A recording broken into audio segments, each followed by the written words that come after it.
Okay, so welcome to the session. The title of our session is How Can Whole School Climate Action help us feel better or make us feel better? And I've got with me two students from Southridge School who are going to share their experience. Caitlin and Maya, why don't you give a wave so everybody sees who you are? They are grade 11 students, and they've been involved in a program that I've been involved in as well. And I'll tell you a bit about that as we go. And actually, what I thought we would do is just take a minute to say hi in the room to everyone that's here. So be prepared to do that. I'm just going to acknowledge, I'm sure you've done a territorial acknowledgement today already. I just want to acknowledge that I'm coming to you from about 4,500 kilometers away, depending on where you are in BC, of course, from the traditional territories of the Haudenosaunee Confederacy, the St. Lawrence of the Iroquois, the Huron-Wendat, and the Anishinaabe peoples.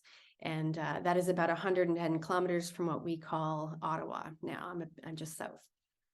So I'm delighted to be joining you today, and I'm going to tell you a story in a minute a little bit about how I got to where I am today. But I thought maybe for a moment we could just take our screen. I'll stop sharing and we could open our cameras if you don't mind. You don't have to, and just say hello. And I'll just call on you to maybe say your name, what you do, and what school you're at. So Kendall, do you want to go ahead? Top left. Yeah, sure. Hi, everyone. I'm Kendall Sawyer. I've actually just moved to BC from Ontario.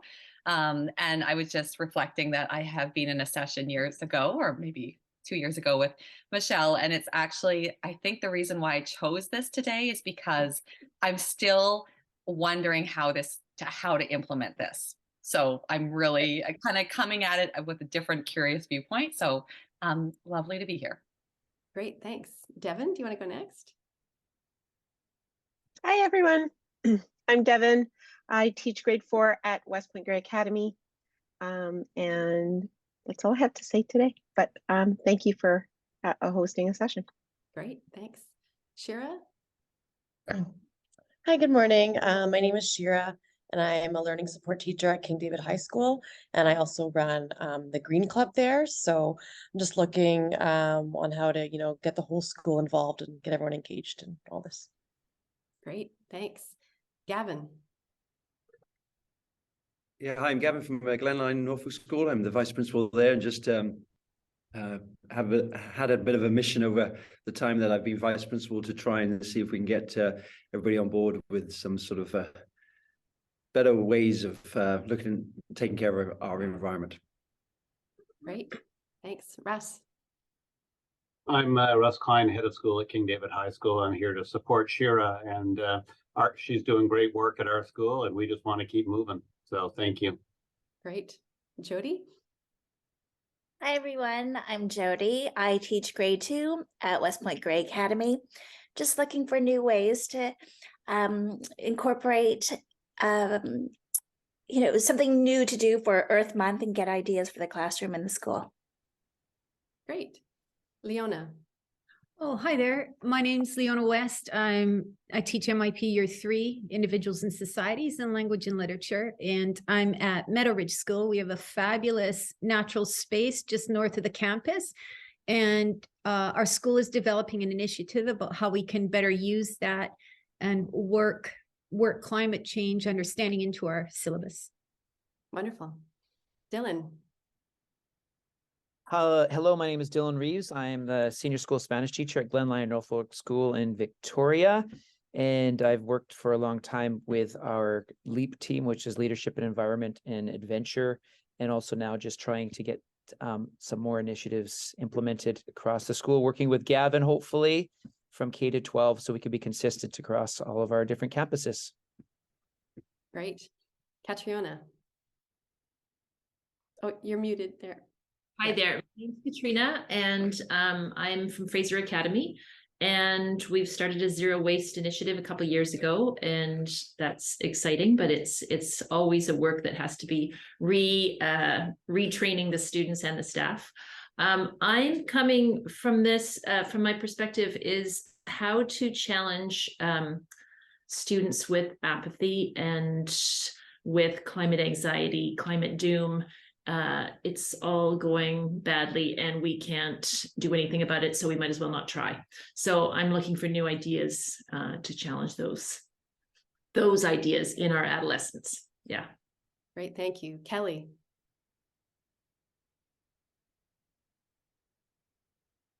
Oh, you're muted, Kelly.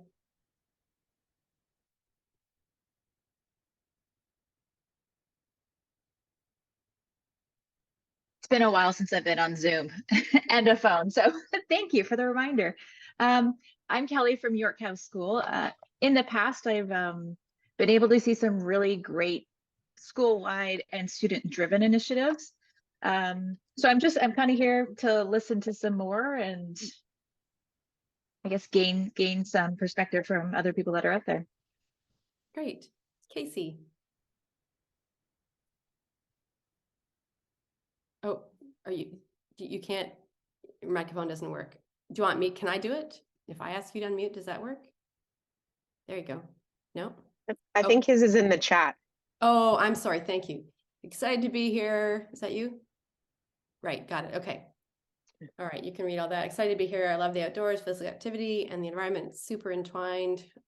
So looking forward to getting some ideas about how to celebrate those together. Lovely. And then Jay Quinn. I don't know your first name, and maybe you could change it and add your school name. You want to just say hi and what school you're from, what you do? Oh, no worries. You can pop in later. I'm watching you in the chat now too. All right, and then maybe I'll let Maya and then Caitlin introduce themselves just a quick minute. Maya, you want to go ahead? Yeah, so my name is Maya. I'm a grade 11 student at Southridge in Surrey, and I am the environmental steward and I lead the environmental club at our school. Great. And Caitlin? Hi, I'm Caitlin, and I also am in grade 11 at Southridge, and I recently just joined our senior school environmental committee, so I'm still working on learning about more how to help climate action and inspire climate action around our school. Great. And these two have both been involved in a program that I've been involved with. So they're going to share about a 10-minute presentation on what Southridge is up to and give you a bit of a student's perspective on things. Is there anyone that I've missed? And Jay Quinn, maybe you can just put your introduction in the chat if you're having otherwise some difficulties, your name and what you do and what school you're at. Oh, and I think they're gone. Okay, well, and so Caitlin and Maya, if you can help me watch them in the waiting room and admit them when they come back, that'd be great. Okay, let me share my screen and we'll get into it some more. So here's my approach for the hour we have. I'm going to tell you a little story about fear, and then I'm going to just declare some definitions on whole school climate action as one, and then number 4 in regeneration as another. So I want to lay those out early, and then I'm going to turn it over to Caitlin and Maya, and they have about 10 minutes, and we'll ask some questions. I have a 5-minute video from Hillfield, Strathallan College, which is a school in Ontario. If we have time and that makes sense, I'll share it. If not, I'll put it in the chat or in the documentation for you for later. I want to make sure we have time to talk about what steps you could take to build whole school regenerative climate action and what barriers might exist and what strategies we might have that we can brainstorm together, or maybe that I can bring from my experience that would help you. So that's my approach for the hour. We are recording this, as you know, and you already have a link to my slides. And in the chat, I've put the document that we can take notes in together. Any questions about that agenda? Just open your mic. We're a small enough group. You can probably just open your mic when you want to say something. Okay, well, let me then move on. So I want to do something that I have adopted from my work with Kelsey, who I know spoke earlier today. And if any of you got to watch her, lucky you. So I'd love for you to put into the box we have in this Google Doc the feelings you're feeling when somebody raises the question about the climate, the environmental situation that we're in, and the future. So just take a moment. Okay, well, I want to tell you a little bit about what has drawn me here, and you may feel the same thing. So in I think it was November, December of 2018, I was working at a school in Toronto, a K-8 school, and we had an expert come in that was going to speak, a speaker that was coming in to speak to our middle school, grade 7 and 8, about the climate crisis. And it was supposed to be it was a very experienced educator, lots of credentials, had been doing this presentation a ton. He's a member of the Climate Reality Leadership Corps, which is Al Gore's initiative. And he came and he spent about 90 minutes, I think, with our grade 7 and 8 students. And I could barely contain my horror at the presentation. It was completely about the doom and gloom. And if you've seen any of Al Gore's stuff, you know that there can be a fair amount of that. I think Al Gore is amazing. And I think the audience, you have to work to the audience. And he was on a mission to really express how concerning a situation we were in. And his goal, as it turned out, was to have the kids go home to their parents, get their parents to do something about it. And but it was just horrifying to watch. And there was about 10 minutes at the end where he showed some slides of things that were happening and progress and why we should be hopeful. But I got to believe that by then, most kids had just checked out or were just so paralyzed by the fear. Maybe you've had a similar experience in a setting of different kind. It can be adults feeling that way, but that really got to me. And it upset me, it angered me. And I actually, with my partner, we actually registered in the very next Climate Reality Leadership Corps training, which worked out to be during our spring break the following March. And I did that training because I wanted to find a different way to reach students and to reach schools, because I felt that fear was not a motivator. And since then, I've done a ton more work in this space, and I've worked with schools across Canada, and I've been working with CIIS a little bit and with ISABC. And I've started my own program called the Climate Action Accelerator program. It's out of a not-for-profit that I founded during the pandemic. And so I'm currently working with about 20 schools across the country, including a bunch in BC, on taking whole school high impact climate action. So I am bringing you that experience, but I wanted to start with that story about fear because I feel like we've got to get past it and our students need us to get past it. And I imagine Maya and Caitlin would agree. So when you look at the list of feelings that you're feeling, and then you look at that through the eyes of our young people, we just know we have to step up. And but we also have to find a way to do it in a way that is inspiring and exciting and helps us not feel so dreadful over the whole thing. So I want to talk about levels of climate action for just a moment. There are 4 levels of climate action as presented by somebody that I watched and have been following his work in climate advocacy for a while. And he describes it as level 1 is individual action. So that's where we're all trying to do our part, use our bike rather than car, eat different foods, perhaps that are more local, more vegetarian, that kind of thing, recycle, all those things. That's level 1. Level 2 is where you get friends and family involved and where you try to get them to take different action. Level 3, which is the point of this whole conversation today, is about taking action at the level of the institution and the community. And by the end, I hope I get you excited about what you can do in your school to have even greater impact at this level.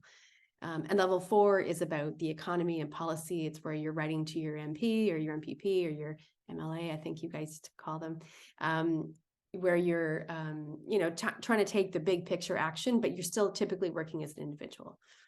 And it's level 3 and to some degree level 2, where when you think about it, you don't see so much emphasis on taking action at those levels, but that's really an opportunity.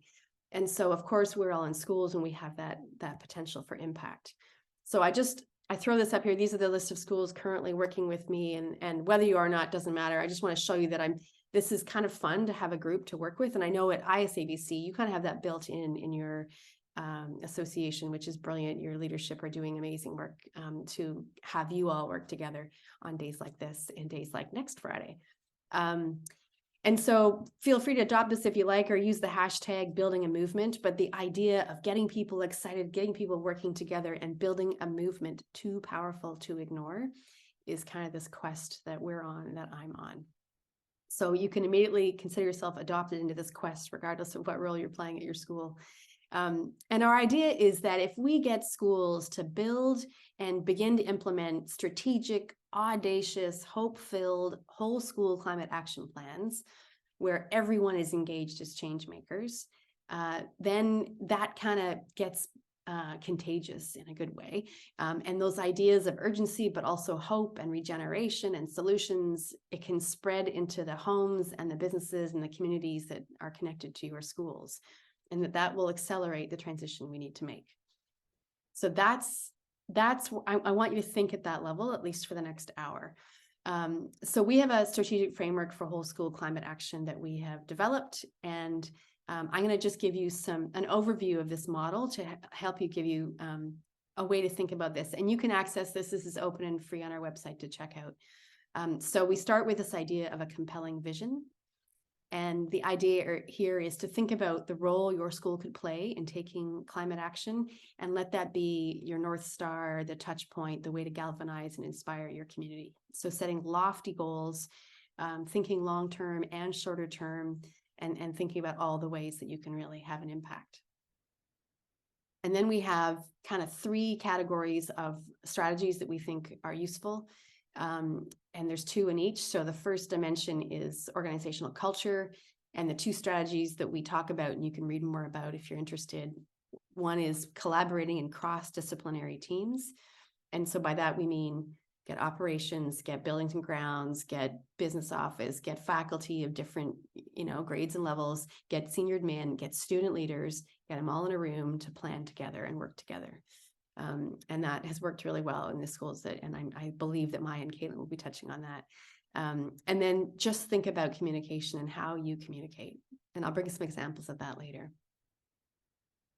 The second dimension is around collective learning, and we talk about both the formal learning and the informal learning, and the learning for all ages. So all of this is, again, written about, and you can imagine, but the idea of sharing leadership, getting everybody involved again, and using a student-focused approach or student-centered approach, where we really have to think about everybody as the student. We are all learners, adults and students alike.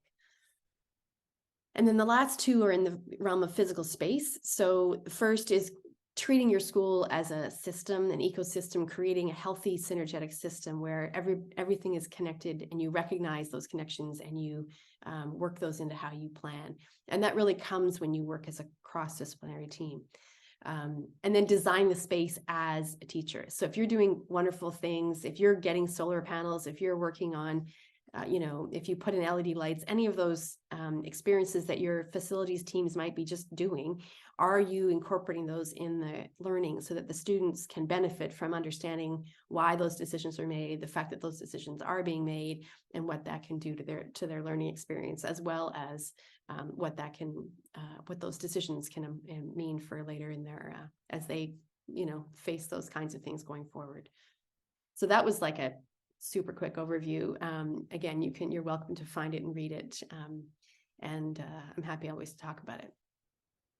So with that definition of whole school, I want you to think about your opportunity for impact.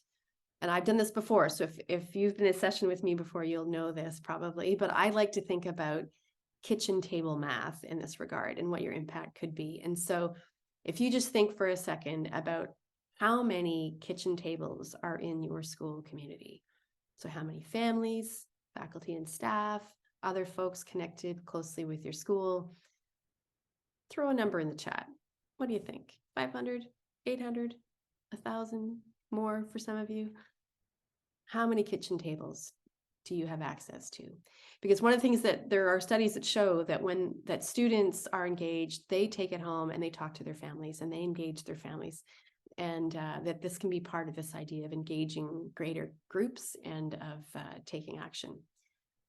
So how many kitchen tables in your school community?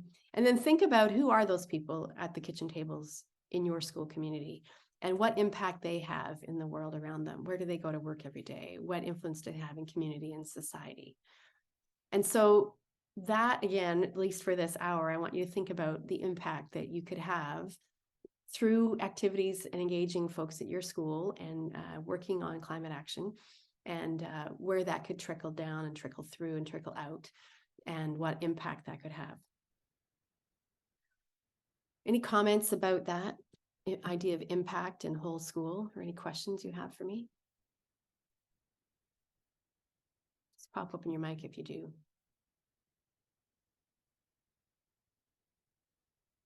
Okay, so then I want to share with you now this idea of going from bad to good, and just lay out this idea that we need to be thinking differently. And conventional, you know, we all know these practices, they pollute, they destroy habitat, they degenerate, and they disproportionately affect those most vulnerable from other, you know, those who are already suffering in society. And there's a spectrum of activity that we can take from that bad end of the spectrum. And then you move along, and green can sometimes be labeled, but not, you know, just be versions of less bad. And sustainable gets used a ton, of course, but sustainable, you know, at best, sustainable is 100% less bad. What we're saying is that really you need to think about, how do you bring back life? How do you regenerate? How do you thrive, help everybody thrive throughout? And that's about being regenerative. And so that's the other thing that I invite you to think about, is how can your climate action be inspiring and regenerative? And so you can be thinking about this question: what if each choice you made, each action you took, contributed to a thriving life for all people and all the rest of nature? And my experience and our experience is that people get really excited about thinking about it this way, rather than just thinking about being less bad. And that can really be inspiring. So I would love to invite Caitlin and Maya to take over the presentation here. And okay, I'm just tell us gonna about Southridge. share Yeah. my screen. Yeah, you go ahead and share your screen. Any comments while there's just this transition happening?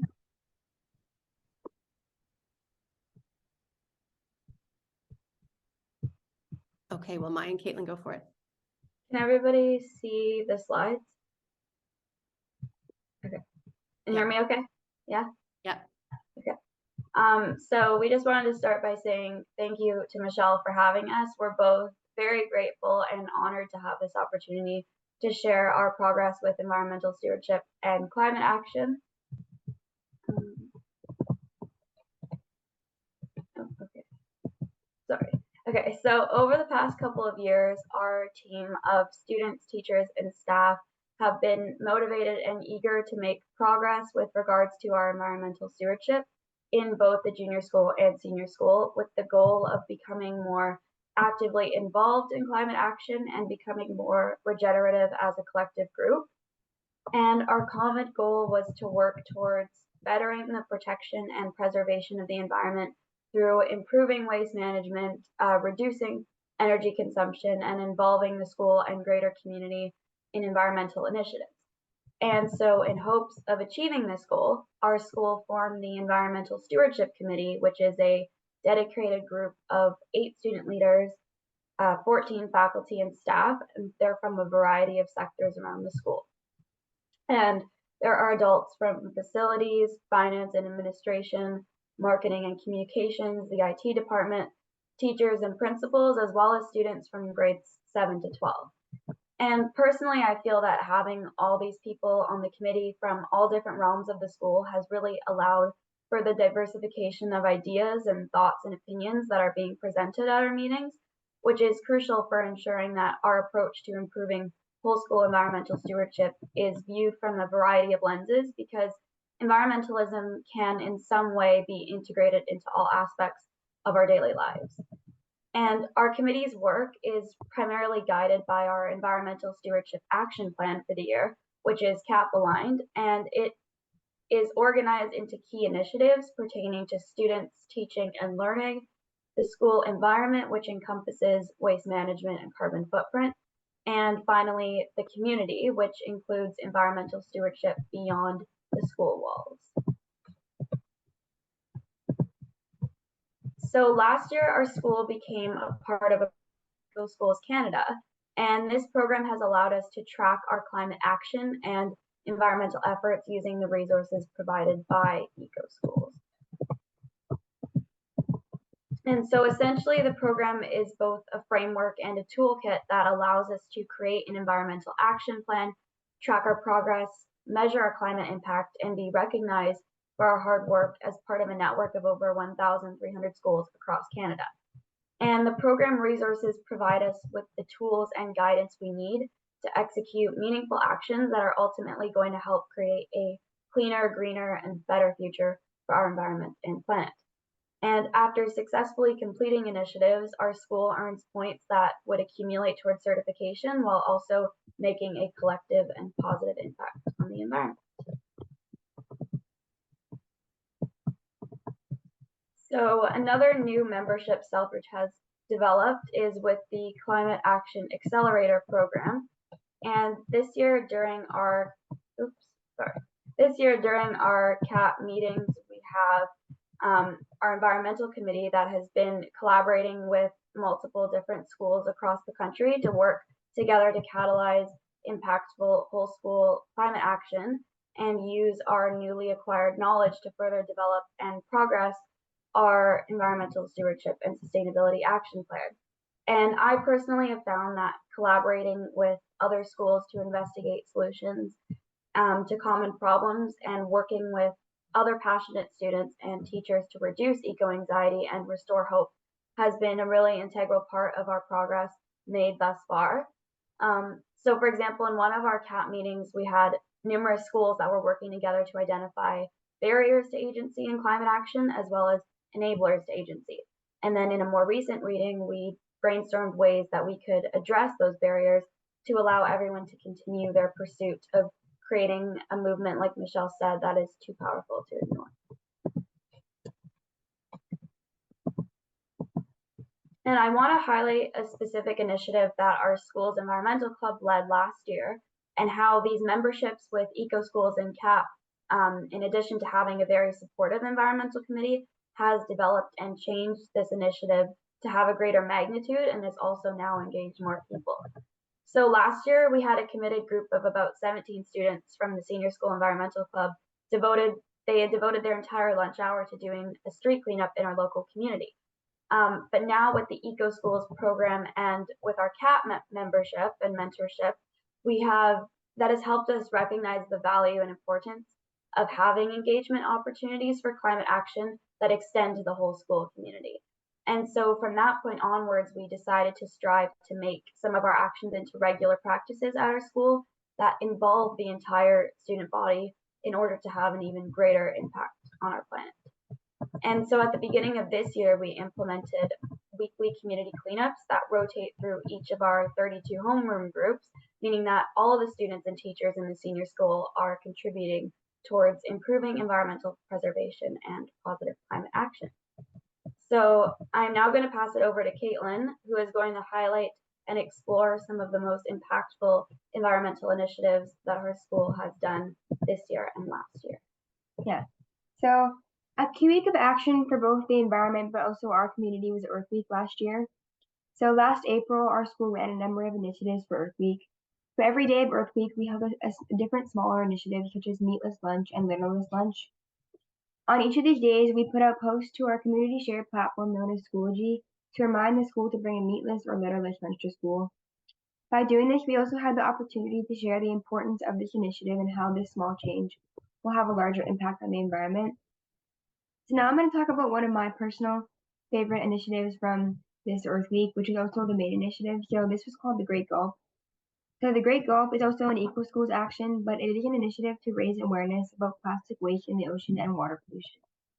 For this initiative, we had everyone in the school bring a reusable water bottle with them to assembly, and then myself and a few other members of the environmental club, including Maya, presented statistics about the amount of plastic in the ocean and what people can do in their everyday lives to remedy this problem.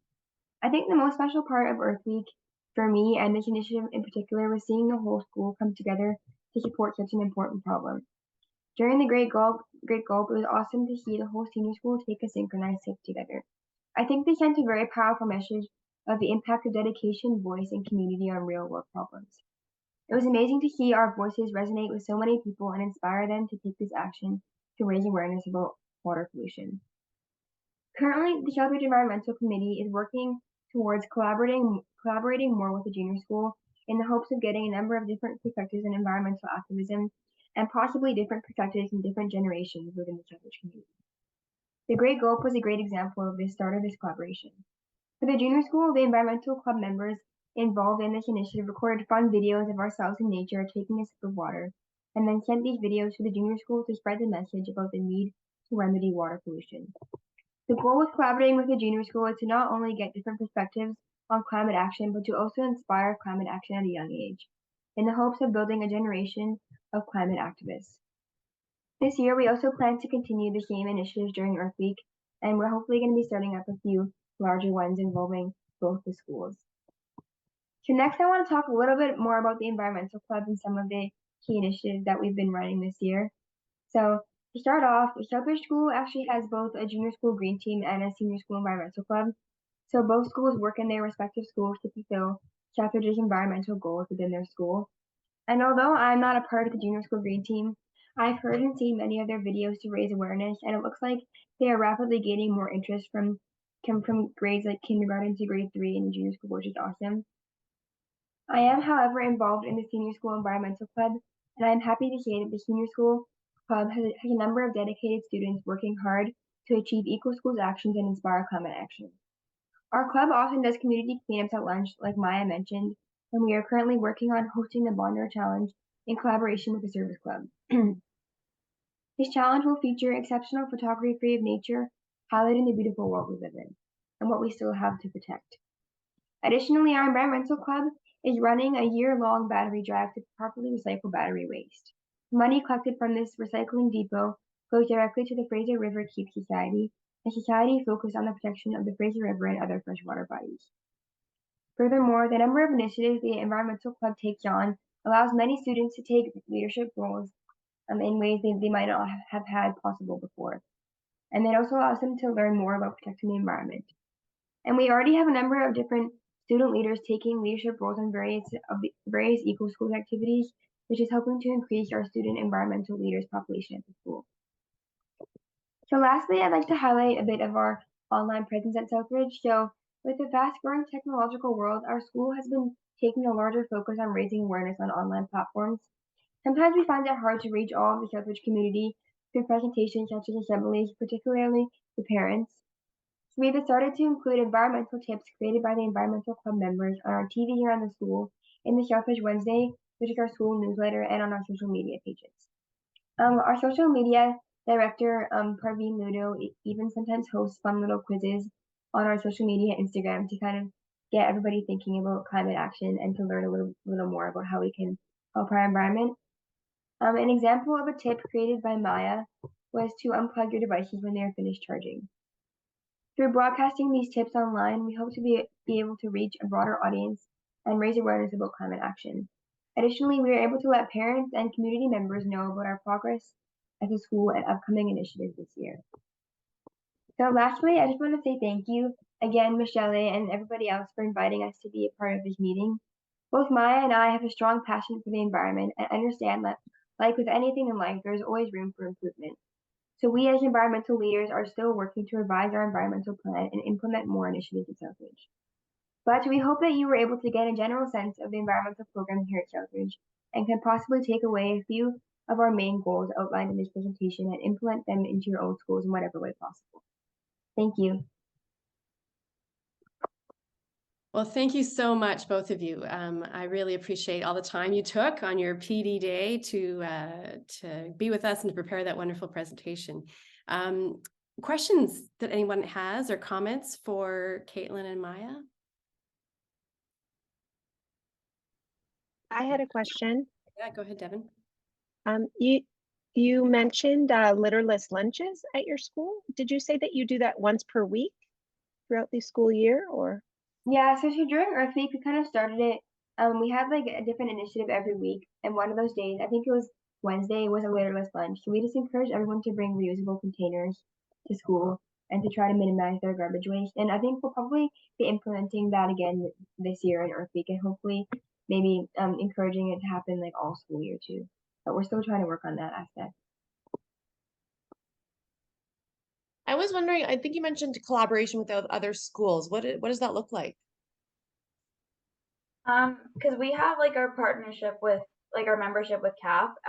So we get to like discuss other initiatives that other ISABC schools are doing within those like CAP meetings. And so we also have like student specific sessions within CAP, and those are really helpful for me to just talk to other students and like learn about what they're doing, what challenges they're facing, and then we kind of work together during those meetings to solve problems and to come up with solutions. So that's more when we discuss is within those CAP meetings. Other questions for them? The topic for today is how whole school climate action can make you feel better. I wonder if you might both comment on that question. And am I right in saying that it feels better to take action together with all those people on your team? I think for me personally, like the great goal, like I was like presenting in front of the whole school, so I was able to see everybody come together and take that sip of water. And I think it was just a reminder for me of how much like my voice can do, and how like small little things like that can reach like such a wide audience. I think that made me feel really happy, and it made me like excited to move forward in the future with future initiatives.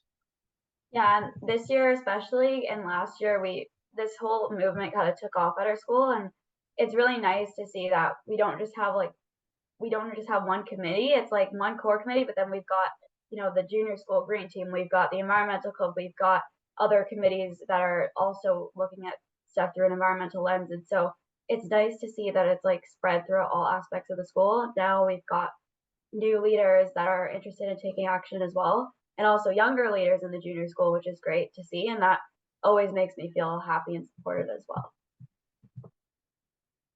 That's great. Thank you. Why don't you stop sharing your screen for a second there, and any last comments for Maya or Caitlin?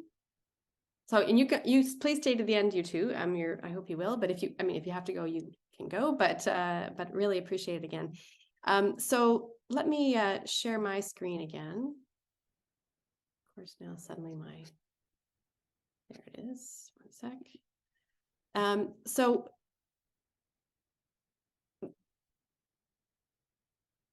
time do we have left? Oops.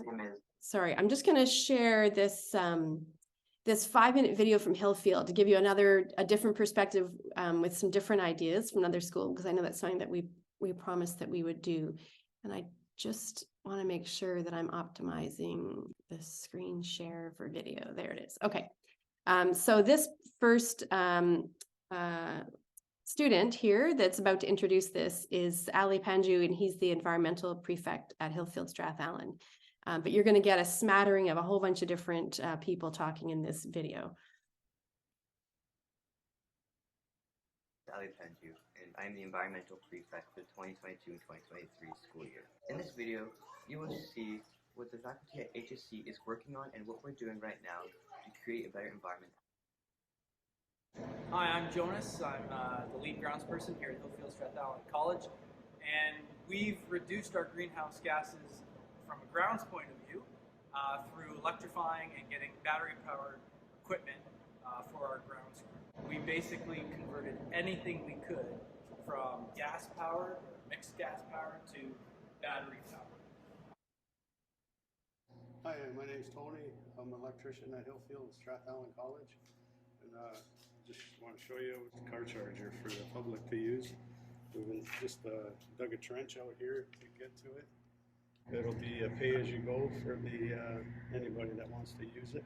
We installed some motion detection lighting switches, as opposed to having the old toggle switches, which a lot of people will just leave on 24/7. So this way the lights will shut off when there's no motion detected in the classroom. Hi, I'm Angela Asher, Manager of Transportation for Hillfield Strathallan College, and I'm very proud to say that we are making a difference one bus at a time. This is our latest addition to our fleet family. It is a electric operated bus, and the kids just love it. I'm Mark Mitchell. I'm a teacher here at Hillfield Strathallan College in the middle school. And you're looking in front of one of our projects that we did with some grade 8 students. I had one of my students do an application fund for a David Tuddy grant for our school. And we ended up putting in a 10 kilowatt solar system that you can see on our transportation building. It's an integrated solar system that's integrated into the roof of the building. It's been there for about 7 years, and it's made about 74 megawatts of power. So that just sits there, doesn't really do anything, needs very little maintenance, and it's really doing a good job of offsetting the carbon dioxide that would normally be produced by whatever's creating electricity for our school. If we're not using it, we're actually pumping it onto the grid for other people in the city to use.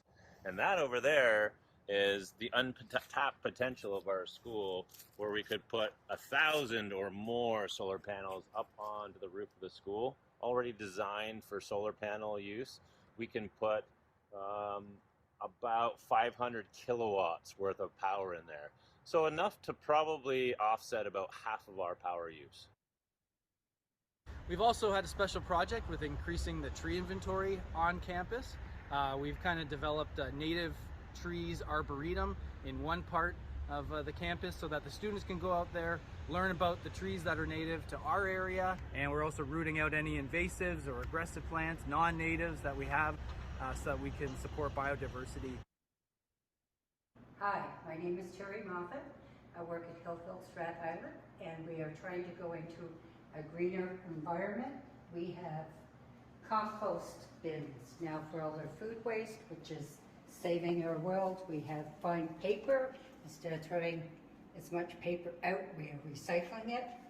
We recycle bottles and pop cans, and our garbage is a lot less for this reason, because there is not much waste that isn't environmentally unfriendly. We also have new cleaning products that we are using that are all environmentally friendly.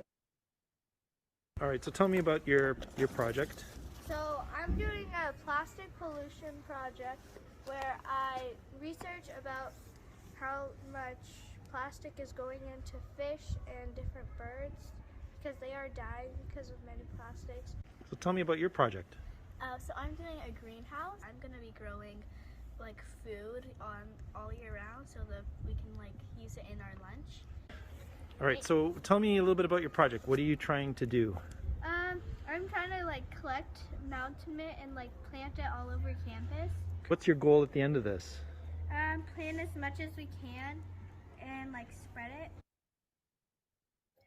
Hi, we're out in the tall grass prairie seed orchard and we're pulling off switchgrass seeds.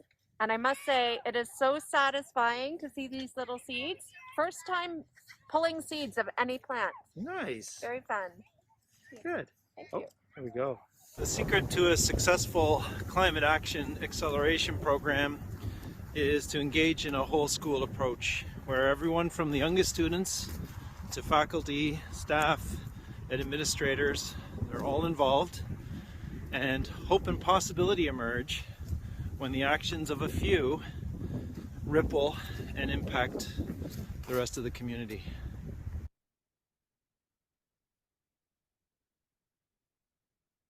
Okay. So I've had the pleasure of touring Hillfield as well. Do you have any questions about Hillfield or anything they said? What strikes you from what they said?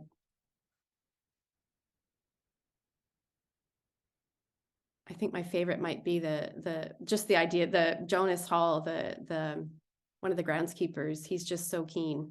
He was so excited when I was there. He was so excited to show me all the batteries charging mounted on the wall in that shed. And so it's really neat to see a whole school approach like that, where people from all over get to not only do that work, which a lot of schools have lots of that kind of work going on, but they are recognized for it. It becomes part of a greater project.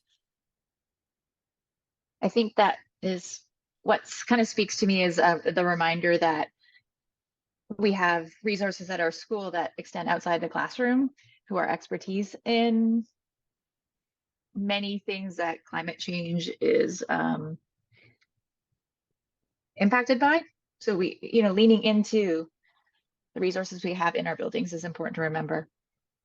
Yeah, there's tons, and people love to come together and talk about it. And, you may not even be aware of some of those things that are already happening, where they're, energy efficiency projects and water reduction, usage reduction projects. And there may be all kinds of things happening, and it may just be that you don't all know about it.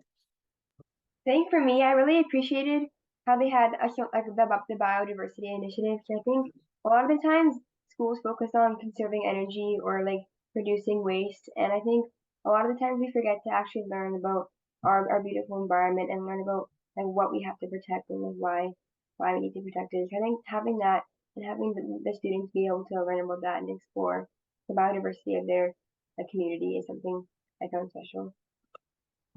Yeah, I agree, Caitlin. Anything else about either Southridge or anything else you've heard so far that strikes you? Well, I wanted to give you some time to, we don't have a lot of it, but just a few minutes to identify, and you can write this in the notes or you can just talk about it. Just what are the steps that you could take at your school? Are you already thinking about what a next step could be to build greater sort of whole school approaches to climate action? I think what struck me is I feel a little bit hopeless at our school sometimes, but when I saw that video, I was like, oh, we do a lot of those things.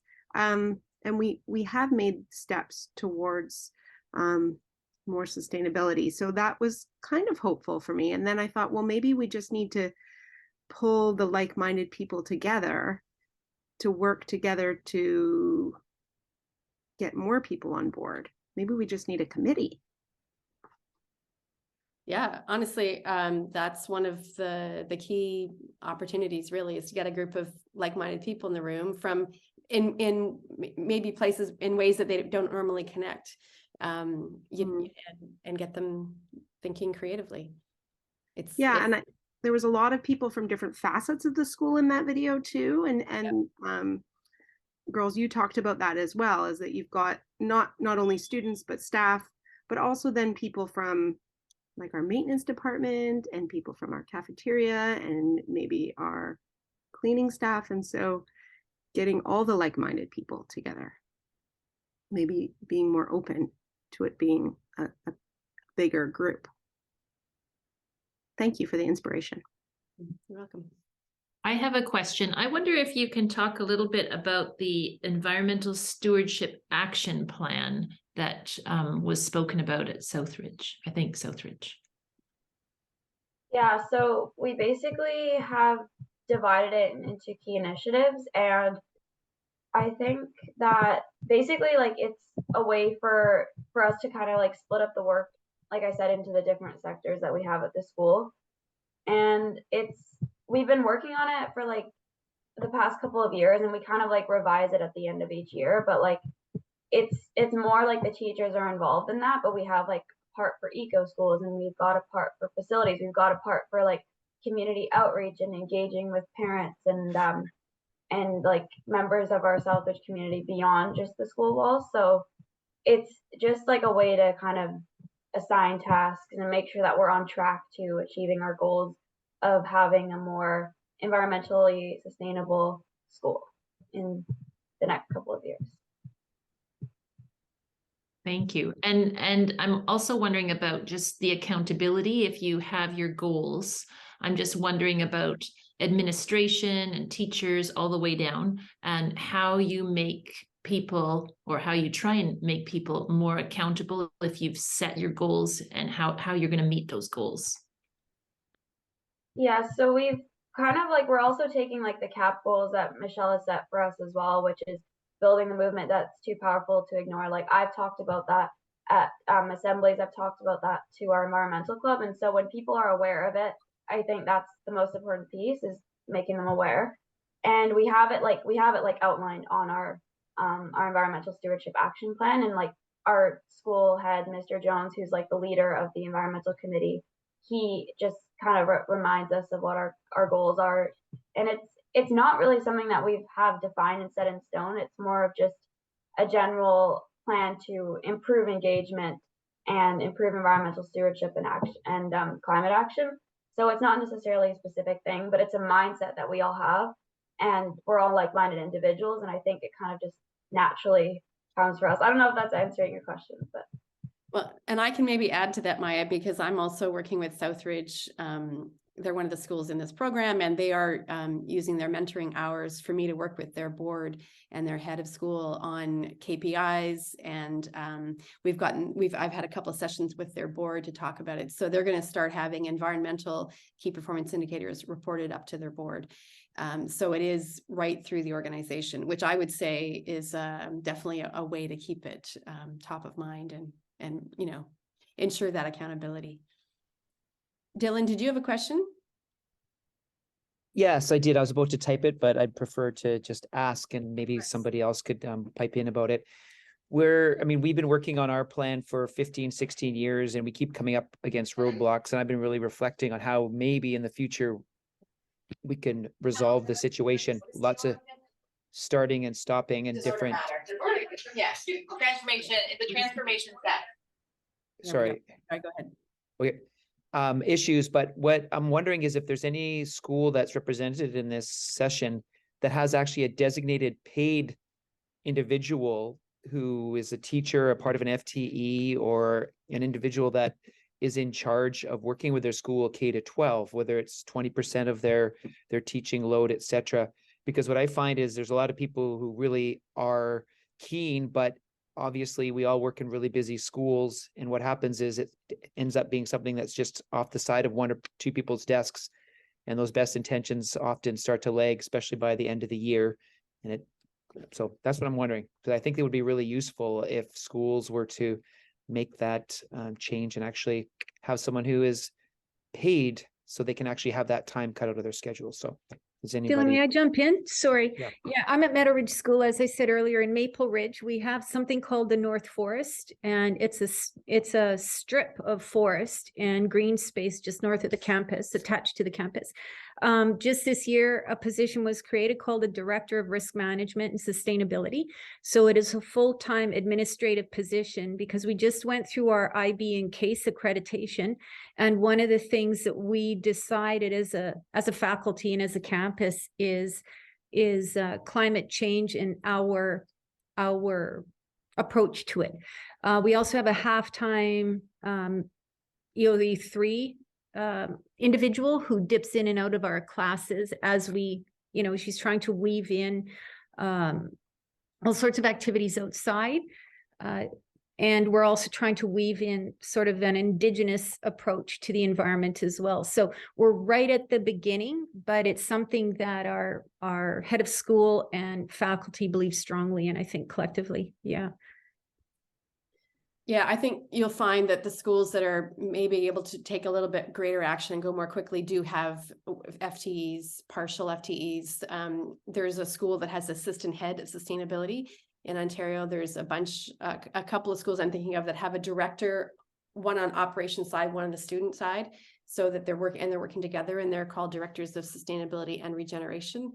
And I think that is a sort of a key to greater success, is having some dedicated time. This can't be, if we're going to really make the progress we need, it can't just be off the side of your desk, as you said. We are rapidly going to the end here. In the document that I've pasted, and if people need it, I can paste it one more time into the chat. I have put some resources that are free on my website, including in there, there it is. Including in those resources is a template for a whole school climate action plan. And there's exemplars. And there's all the other resources we've created are free and open for anyone to look at. So I invite you, if that's helpful at all, to take a look.